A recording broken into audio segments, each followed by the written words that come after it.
내가 만기가 되어서 아니면 중도 해지해서 반납을 할 때에도 이러한 사항이 분명하게 적용된다는 것을 미리 알고 있어서 내가 대응을 해야 된다는 것.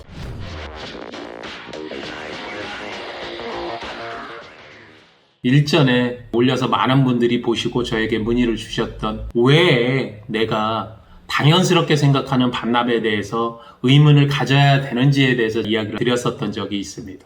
지금 반납을 한다는 것은 중고차의 시세 기준으로 리스차 같은 경우는 3년에서 5년 사이에 있는 차량, 렌터카도 마찬가지입니다만 이렇게 신차급 차량들을 정리를 해야 할 때 시장의 가치가 높기 때문에 시장의 가치로 정리를 하시는 것이 훨씬 더 이득이기 때문에 반납하지 마셔라 해서 반납 금지라는 동영상을 올려드렸습니다. 금전적인 부분에 있어서 어떻게 접근을 할 것인가에 대한 기준으로 이야기를 드렸었고 케이스를 이야기를 드리면서 반납의 절차가 어떻게 진행이 되는지 왜 여러분들에게 불리한지에 대해서 아직도 다 인지를 못하신 것 같아서 반납을 할 때 여러분들이 왜 불리할 수밖에 없는지 반납의 메커니즘에 대해서 여러분들께 한번 설명을 해드리는 게 좋겠다. 상담을 주시는데 반납을 너무 쉽게 생각을 하시더라고요. 내가 차를 그냥 주고 리스사에 보증금을 돌려받으면 되지 라고 생각만 하시는데요. 절대 그렇지 않다는 것.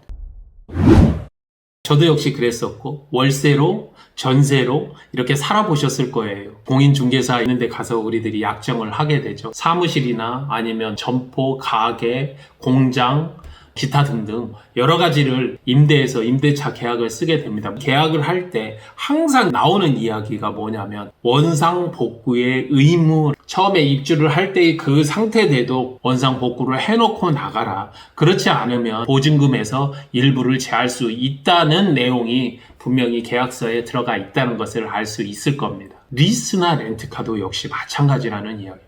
1년에 몇만 킬로를 정상적으로 잘 사용을 하는 것에 대한 약정이 돼 있고 세부 약정서를 들어가게 되면 내가 사고 없이 잘 사용을 했었을 때 이렇게 반납이 됩니다라고 약정 조항들이 나와 있습니다. 이 차량이 주인이 나라고 생각을 하기 때문에 보통들은 이런 개념 자체가 없으신 것 같은데요.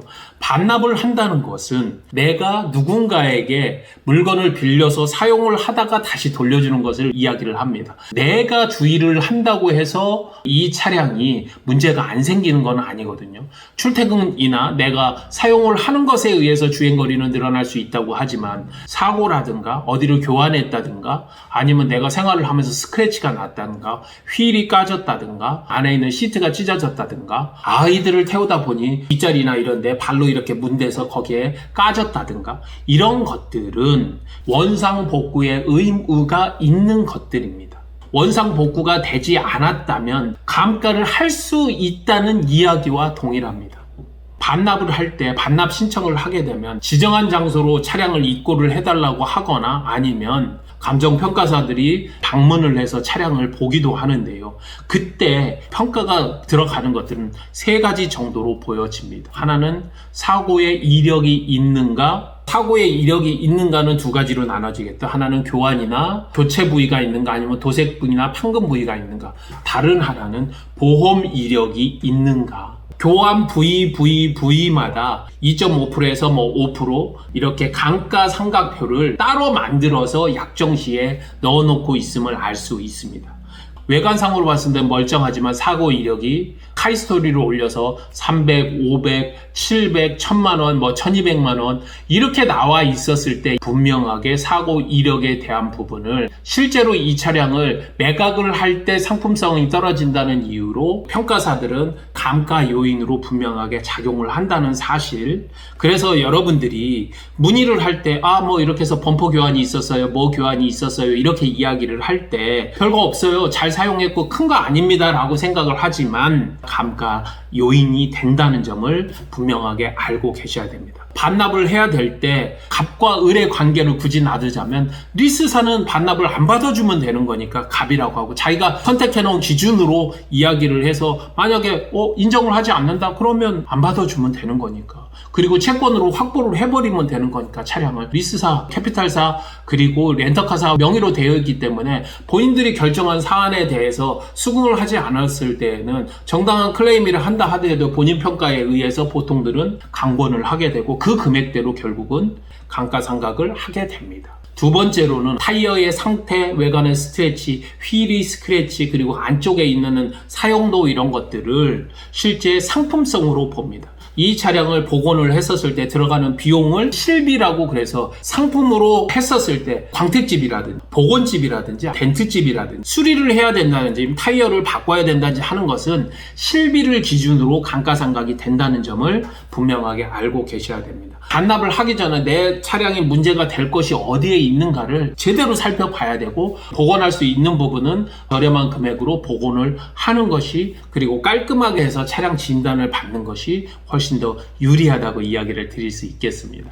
사고 이력, 실제로 스크래치가 있거나 차량에 대해서 상품성에 대한 복원을 해야 되는 실비용은 이 두 가지는 우리가 충분히 감안할 수 있는 부분입니다. 마지막 부분은 좀 황당할 수 있습니다.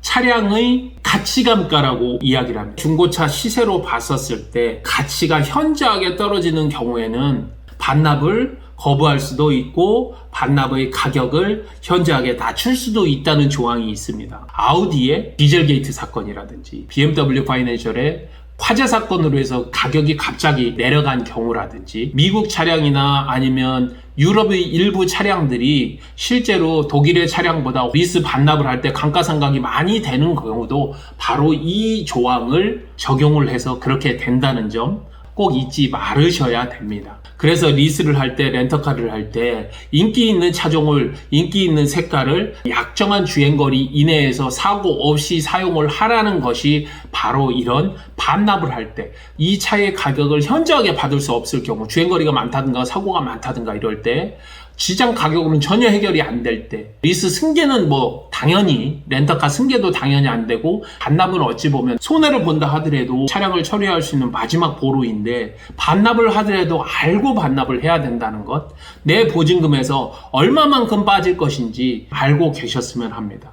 아직까지도 반납을 해야 되겠다는 분들이 너무 많고 그냥 물어보지도 않고 반납 처리를 하시는 그러한 차량들이 실제 반납되어서 각 캐피탈사, 각 렌터카사, 리스사를 통해서 입차를 하는 중고차 경매장에 올라오는 걸 얼마나에 낙찰되는지를 보면 제 입장에서는 너무 안타깝고 경매장에서 가져가는 그리고 렌터카사, 리스사, 캐피탈사에서 가져가는 그 이득이 바로 여러분들이 손해가 됨을 익히 알고 있기에 반납을 왜 하지 말아야 되는지의 절차에 대해서 구구절절 다시 한번 좀 이야기를 드렸습니다. 미리 알고 대비를 하는 것은 완전하게 다르다. 적어도 10에서 15% 이상의 차이는 분명하게 가져갈 수 있다는 것을 이야기를 드리면서 오늘 편을 마치도록 하겠습니다. 항상 여러분에게 도움이 됐으면 좋겠습니다. 슬기로운 리스 생활 시우카TV의 정진환이었습니다. 감사합니다.